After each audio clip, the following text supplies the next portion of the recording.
I just have practical tips for myself and for all of you to how to get to spirituality. It's not going to happen overnight.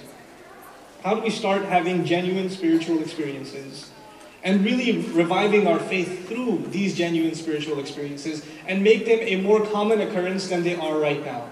How do we practically do that? The first bit of advice I have for you is go to sleep early. I know, I'm talking to students. Why would you say such a thing? It doesn't make any sense to us. We don't know what that means. What is this word early of which you speak? I haven't heard this before. You know, go to sleep early.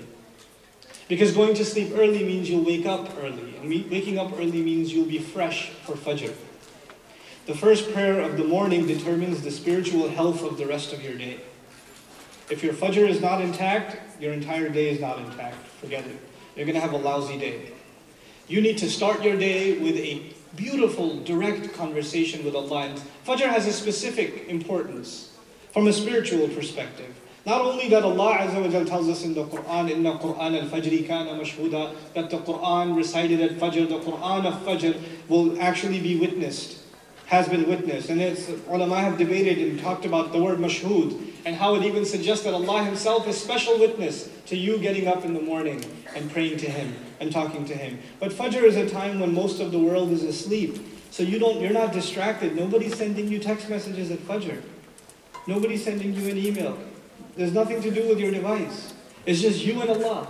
Maybe even your roommates are asleep. Your friends are asleep. Everybody's asleep. Maybe even the rest of your family is asleep. It's just you and Allah. It's the best time to engage in conversation with Allah. And I'm not saying that tomorrow morning when you wake up for Fajr by Allah's permission and you're going to pray, it's going to be a spiritual experience. But if you start taking care of your sleep at night and you wake up fresh, you have better chances. You have better chances. You need to take care of that. And the second bit of advice, not just go to sleep on time. Pray Isha as soon as it comes in.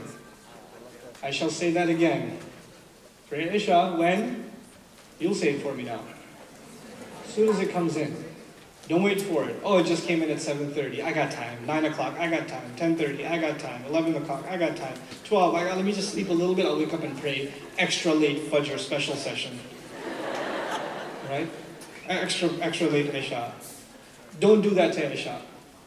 Pray Isha at its time. And actually, if I know that there's going to be a session later on, not by me, but others on time management. I'm not going to give you a session on time management, but spiritually speaking, in the sense of spirituality, if you can really work on marking down your time for the evening prayer, the Isha prayer, and therefore fixing your Fajr prayer, then you are on the road to spiritual success. You are well on that road. Now, let's talk about Fajr a little bit. What you need to do as students, I'm not giving you heavy, lofty goals, like have khushu' in every word you recite, have full concentration and cry in every word you recite. You're not going to get there anytime soon. It's okay. It's okay. Just pray Fajr on time, and what right now? Isha. Fajr on time.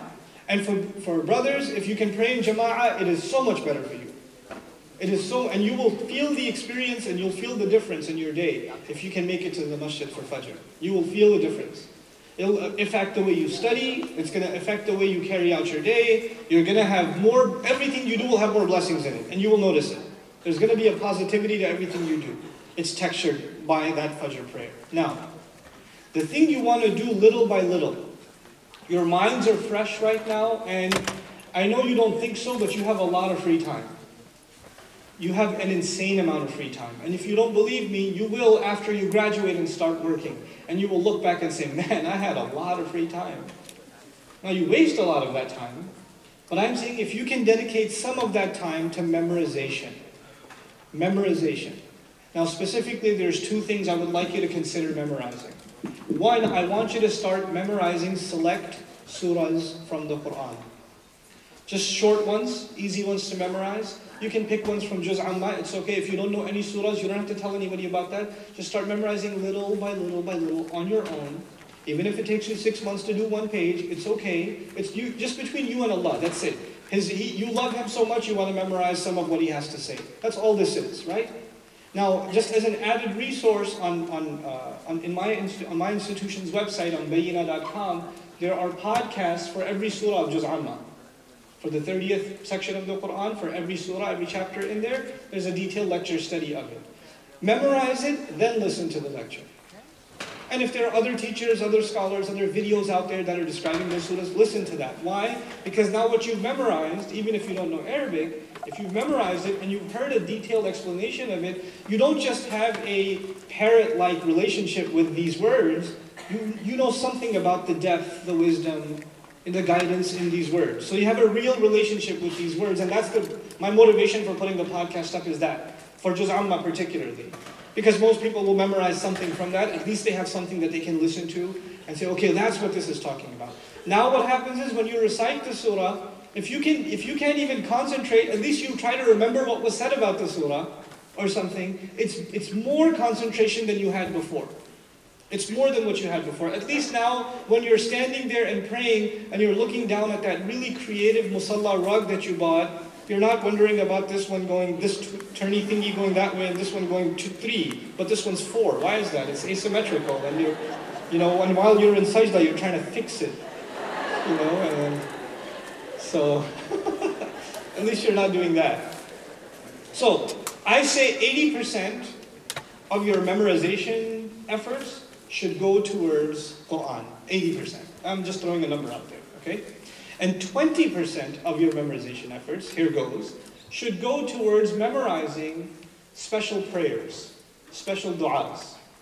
Small book, Fortress of the Muslim, costs $5. You can get it pretty much from any Islamic bookstore. Get a hold of it. There are probably PDFs online anyway of it. If you're that, the economy's tough for you, then that's fine. Just download the PDF. I think there's even apps out there for it now. Memorize the dua for entering the house and leaving the house, putting the clothes on and taking the clothes off, going into the bathroom and coming out of the bathroom. One dua a week. Not even everything in one shot, one dua a week, and add it into your day. Now when you get up, you know what dua, what to say to Allah when you wake up. Now when you're about to go to sleep, and what's beautiful about those du'as is the meanings are all there. It's translated for you, right? You don't need an in-depth analysis. They're very self-explanatory. And why are these du'as important? Because they are the Prophet's own spiritual practice, sallallahu alayhi wa sallam. So now you're trying to introduce spirituality in your life by adopting the Prophet's own spiritual practices, alayhi salatu wasalam. And that's why this is a really effective way of you starting to engage with Allah. Outside of the context of prayer. You sit in the car, you make the dua for travel. And the other really cool thing to do is when you make the dua for travel and you're not familiar with the Arabic language, to even at least remind yourself of what you read in translation. What did that mean? Oh yeah, subhanallah. And then begin your journey. And then start driving your car. This will necessarily start impacting how conscious you are of Allah on a daily basis. Because what these du'as, they're basically, these are supplications and du'as for all occasions, right? Eating, sleeping, meeting friends, departing, etc., etc. Every circumstance in life, there's a prayer for it in Islam. There's a small prayer for it. What that does is, you don't experience anything in life that is not an excuse to remember Allah. That's what that does. It makes every circumstance of life a spiritual opportunity. That's what it does. And that's the beauty of these du'as. So I said, first, work on your prayer by memorizing a little bit more of the Quran and understanding what you've memorized. And 2, little by little, one dua a week, one dua, not more than that. What was the name of the book I mentioned? Fortress of the Muslim. Just one dua a week and add it to your regimen. Don't just memorize the dua and not use it. I say one a week because you memorize it, maybe you can pull it off in a day. The rest of the 6 days, you make it a point to use it. To actually use it. You don't have to memorize every dua in that book. Pick the ones you like. It's okay, you can be selective. Pick the ones you like. Like if you don't ever go to the masjid, don't start with memorizing the dua for going into the masjid. Don't start with that. Start with the one you're going to use. Yeah, and if you find a section there, selling a camel or something, and don't do that yet. You're a couple of months away from selling camels, so just don't worry about that yet. Okay, so that's what I'm trying to say as far as practical spiritual practices are concerned. Now, I'll leave you with this thought. I really just want to give you little that you can accomplish. And I tell you, أَوَّلُ الْغَيْثِ قَطَرْ ثُمَّ يَنْهَمِرُ, as they say in Arabic, the first of the rain is a drop and then it pours. These little things, they add up to a lot. Don't underestimate their value. Don't think, how am I going to become the spiritual warrior? Don't worry about it, you'll get there. You have to get your training with little, small steps, baby steps, and inshallah ta'ala you will get there.